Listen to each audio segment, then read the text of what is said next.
Mama kalau mau pergi aja. Saya membesarkan anak. Sesudah anak saya kita besar, jemputlah saya. Oh iya bang, kan gini bang, tadi kan abang kan ada omongan istri abang udah meninggal, kan? Nah bang sekarang kan statusnya kan tidak. Iya. Ada nggak sih bang niatan untuk menikah lagi, untuk membina rumah tangga lagi gitu loh? Oh iya, boleh saya jawab dengan jujur? Boleh. Hasrat dan kemampuan saya ada, tapi daya saya nggak ada. Daya apa tuh bang? Maksudnya begini ya, kadang-kadang saya berpikirnya begini, kalau saya punya istri lagi, kalau istri yang kedua ini istri sambung, ibarat kata orang sekarang kan istri sambung, benar nggak? Itu bisa menyayangi anak saya gitu. Kalau nggak bisa kan jadi beban bagi saya. Karena di samping saya sama anak ini, ntar kalau misalkan istri sambung saya bawa anak lagi, ntar bagaimana perasaannya? Jadi kan bingung. Jadi saya punya inisiatif, ya sudahlah. Yang penting Allah udah sarankan sebagai laki-laki sudah rumah tangga, saya sudah lakukan. Dan istri saya dipanggil Allah itu kan kuasa Allah. Nah, saya kan nggak bisa apa-apa. Walaupun saya masih cinta sekali sama istri saya namanya Siti Jubaidah. Lahirnya saya ingat banget, 24 Januari tahun 1971 itu. Saya selalu ingat tuh. Kadang saya suka itu lagi sendiri itu, kadang ada lagu yang katanya kemarin engkau masih ada di sini. Itu kadang-kadang suka terngiang-ngiang. Seperti. Oh iya itu ya yang aku selalu merindumu, doakanmu setiap malamku. Semoga Tuhan semoga apa kalau nggak salah, semoga Tuhan, semoga tenang kau di sana selamanya. Kemarin engkau masih ada di sini bersamaku menikmati rasa ini. Berharap semua takkan pernah berakhir bersamamu.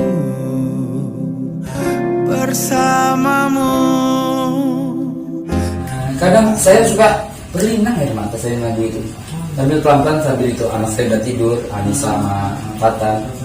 Saya bilang begini, kemarin engkau masih ada di sini. Tapi kata-katanya enggak, terus saya ini aja bilang, kemarin engkau masih ada di sini, gitu ya kan? Kemarin engkau masih ada di sini, ada di sini, ada di sini. Tapi memang baru kemarin ya? Enggak, ceritanya kan menurut saya kan ya istilahnya kan emang sudah 7 tahun 2014. Iya. Ya istilahnya biarpun 7 tahun juga tetap aja ya bang ya. Saya bilang masih kemarin. Iya. Ya. Wah itu udah cinta banget. Iya. Walaupun orang bilang tuh wah, kadang-kadang saya dianggap orang tuh kurang normal, abnormal. Kenapa gitu? Kadang-kadang orang udah masih ada istrinya masih nyari lagi, betul nggak Iya, yang di sana. Betul nggak yang di sana ya kan? Benar kan? Kan tadi saya bilang kan, saya nanya apakah nggak ada hasrat keinginan gitu. Oh itu istilahnya kan banyak nih bang orang yang status ya masalah mungkin status yang janda mungkin. Iya. Banyak orang yang janda tuh banyak banget ya maaf ya banyak banget kayak dihujat tuh jangan Iya. gitu kan. Iya. Ini kalau status janda ini apakah biasa-biasa aja atau gimana sih bang sebenarnya bang? Awal-awalnya sulit. Awal-awalnya iya. Karena ya bagaimana ya, kita kan manusia normal juga. Biasa maaf ya. Ya setiap malam itu buat selimut kita, ibarat katanya ya kan. Kan hidup berpasang-pasangan kan dulu Allah ciptakan kita hidup berpasangan kan itu. Ya karena saya dipisahin sama Allah, ya saya terimalah. Kali ini bagi saya itu untuk melunturkan dosa-dosa saya juga, karena hasrat saya, ini saya gitu ya, istilahnya ikat ya melalui kuasa Allah ya, ya. Yang orang lain belum tentu bisa kayak saya sampai 7 tahun gitu. Tapi ke teman-teman di kereta banyak yang menilai saya itu memandang sebelah mata. Nah, kayak gitu juga. Saya ceritain begini. Banyak kan maaf ya orang dari Bogor sampai Citayam tuh sampai Depok tuh. Oh, itu di kereta kan? Iya di kereta. Itu kadang-kadang dia kasih entah itu sarannya positif atau meledek saya. Why not saya nggak tahu ya. Tapi kata-katanya, lu kayaknya nggak doyan nama perempuan ya, kok nggak nikah lagi? Jangan-jangan lu doyan nama kita orang, dibilang begitu. Hati saya sakit, sakit. Sangkanya saya maaf ya kaum gay. Iya gitu. Tapi saya nilai ta'ala nggak ada. Ya mungkin istilahnya bagi orang yang belum merasakan seperti abang mungkin biasa-biasa aja ya. Iya. Itu hanya candaan. Candaan. Tapi bagi orang yang benar-benar sudah merasakan, itu benar-benar sakit hati. Benar. Ya, Kayak di saya sendiri. Sakit tuh. Dalam hati saya, apakah dia sempurna yang ngomong itu menurut saya? Benar, kan orang itu. Tapi saya legowo dengan lapang dada. Itu kali ya, itu perasaan Anda aja, saya bilang gitu. Supaya kita jangan sampai gara-gara mulut tuh sampai berantem antara teman. Pernah kejadian gitu. Jadi gara-gara mulut nggak senang akhirnya jadi berantem. Tapi saya insya Allah saya nggak ada musuh, dan saya juga dibilang teman-teman di pasar itu malah jadi penghibur. Kayak makan bakwan ikan gurame gitu. Nggak ada Bang Iwan nggak rame Pak. Itulah yang saya alamin gitu ya. Jadi saya dengan rasa legowo, dengan rasa ini saya masuk kiri keluar kanan aja gitu. Omongan orang yang jelek itu saya, yang dibilang saya nggak mau nikah lagi, kenapa orang ini istilahnya. Nah mungkin di sini nih sebagai apa tuh namanya, inspirasi ya, maksudnya semangat bagi kaum maaf ya yang sudah entah itu ditinggal suami, entah itu ditinggal istri meninggal gitu ya. Jangan sampai gara-gara maaf ya nafsu itu jadi keluarga kita, anak-anak kita jadi terlantar. Kan banyak di sana, maaf ya yang di sana. Mungkin ada yang bisa. Banyak yang di sana yang mengalami karena hasratnya nggak bisa ini, akhirnya dia nikah lagi. Akhirnya anak-anak yang dulunya terbengkalai. Mungkin ada yang mungkin yang bisa juga jadi nggak terbengkalai, yaitu alhamdulillah ya mungkin bisa karena dia bisa manage. Tapi kebanyakan sih begitu Bang. Tapi memang benar kok Bang, namanya anak. Gimana ya Bang? Iya. Saya sih ngerasain ya susah lah menerima posisi munculnya ibu atau bapak baru agak susah. Ya mungkin tayangan ini juga yang istilahnya yang tadinya orang-orang menuduh Bang Iwan itu seperti apa, mungkin spesifikasinya ya. Tolonglah dengan hati saya yang tulus dalam, janganlah menghina orang-orang yang maaf ya, yang sudah jadi duda, jadi janda itu jangan dipandang sebelah mata. Ya Bang Iwan aja ya. Yang lain teman saya banyak juga yang begitu. Mudah-mudahan juga jadi inspirasi bagi teman-teman yang di sana. Semangatlah, kita pengen hidupin anak-anak kita yang dari istri kita yang pertama dulu. Bahagiakanlah dia. Entah nanti kita, insya Allah kalau kita meninggal kata orang guru agama, kita entar dinanti di sana. Seandainya kita nikah lagi, dia sudah bebas. Karena udah suami atau istrinya udah nikah lagi gitu. Katanya kata guru agama, why not, saya nggak tahu ya, masalahnya saya agama saya ya minus ya. Katanya kata guru agama gitu. Ya itu spesifikasi dari penjelasannya si Bang Iwan. Idaman wanita. Mau tahu nama panjang saya? Rahmat Kurniawan Darwis Caniago. Dari Sumatera Barat. Oh gitu. Bukit Tinggi. Bang Iwan itu dari mana aja Bang? Kurniawan dipanggil, diambilnya Iwan. Oh Iwan. Gitu Kurniawan. Gitu. Oh iya. Cita-cita abang tuh apa sih Bang?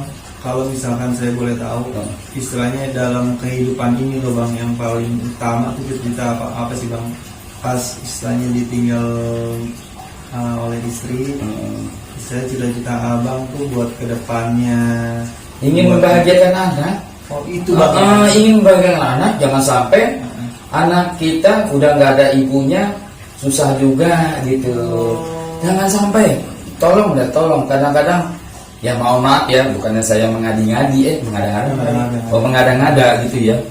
Itu saya kalau bisa itu kayak saya deh.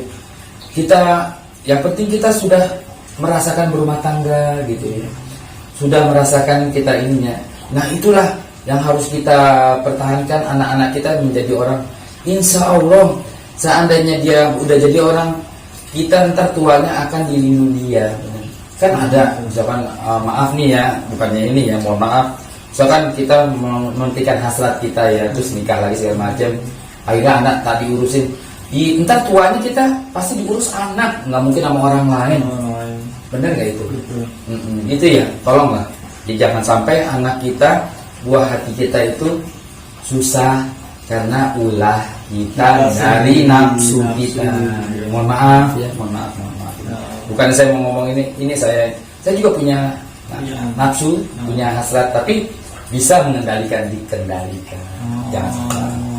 Ya manusia wajar lah punya nafsu. Iya, wajar lah namanya manusia. Kendalikan, jangan sampai menyengsarakan anak kita dari buah hati kita, istri kita yang telah tiada. Itu ya, mohon maaf ya, jangan. Bukan maksudnya saya dewa, saya bukan setengah dewa kayak lagu Iwan Fals ya, setengah dewa. Itu ya. Ya, nah kita di sini banyak belajar ya. Saya pun juga banyak belajar jadinya dari Bang Iwan. Mungkin semua penonton atau pemirsa atau sobat-sobat semua di luar itu kemungkinan kalau misalkan yang menonton tayangan ini banyak belajar juga kita semuanya.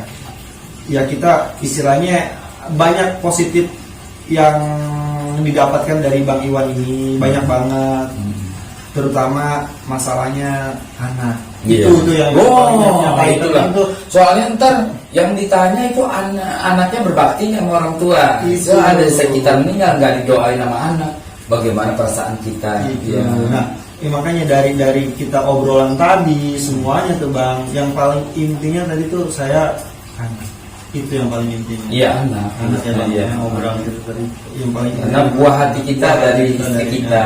Nah, seandainya nih bang, anak, istilahnya ini obrolan terakhir kita nih. Iya. Ini obrolan terakhir kita. Seandainya anak berapa? Dua. Yang pertama umur 20 tahun, yang kedua umur 9 tahun. Seandainya anak dua-duanya itu sudah pada nikah, ini abang cita-cita apa nih? Ya kalau bisa ya istri saya minta jemput lah, biar kita bisa ketemu di sana. Karena misi saya sudah selesai membesarkan dua buah hati kita. Jemputlah saya, ya pasti kita udah berumur dong, kalau anak udah besar ya kan. Istilahnya nggak ada buat niat. Nggak ada bang. Ya jemputlah saya udah jadi. Waktu kanker payudara saya berbisik di telinganya, Mama kalau mau pergi aja. Saya membesarkan anak. Sesudah anak saya kita besar, jemputlah saya. Itu nggak mengadi-ngadi gitu mah. Saya ngomong satu-satu.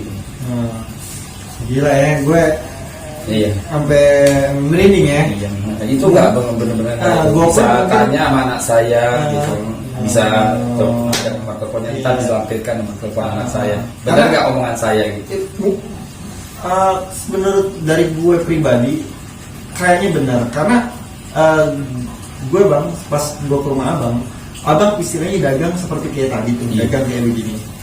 Gue pikir anak abang tuh iya malah misalnya cowboy lah gitu loh, cowboy lah.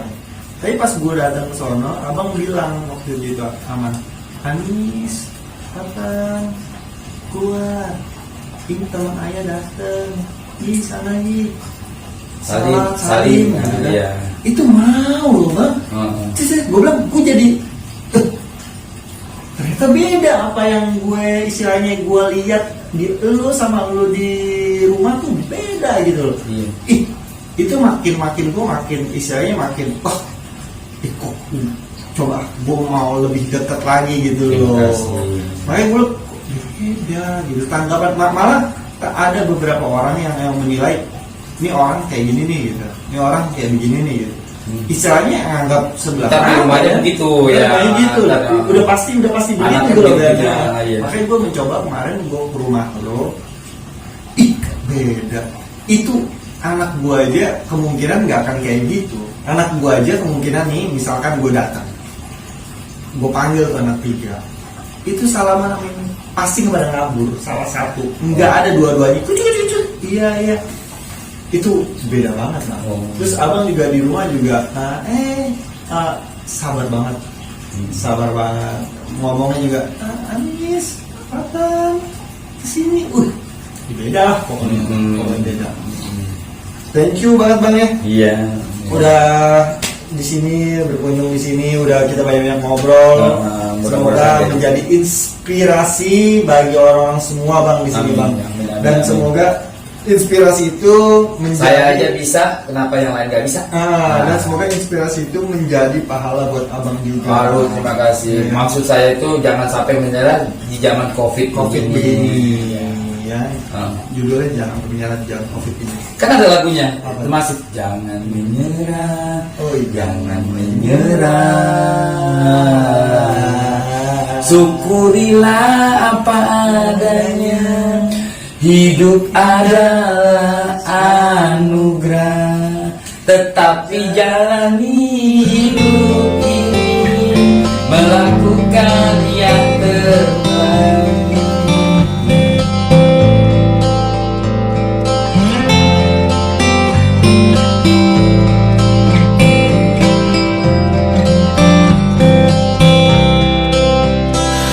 Tak ada manusia yang terlahir sempurna.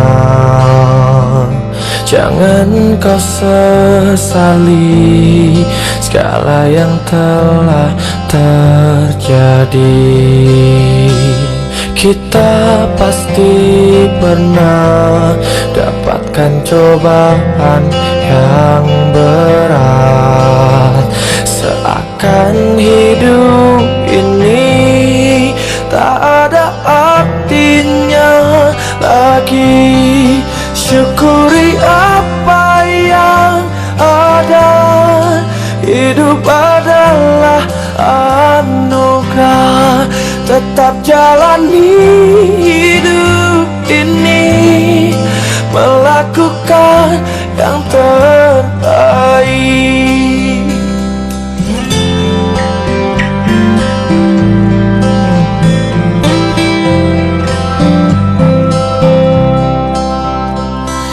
Tak ada manusia yang terlahir sempurna.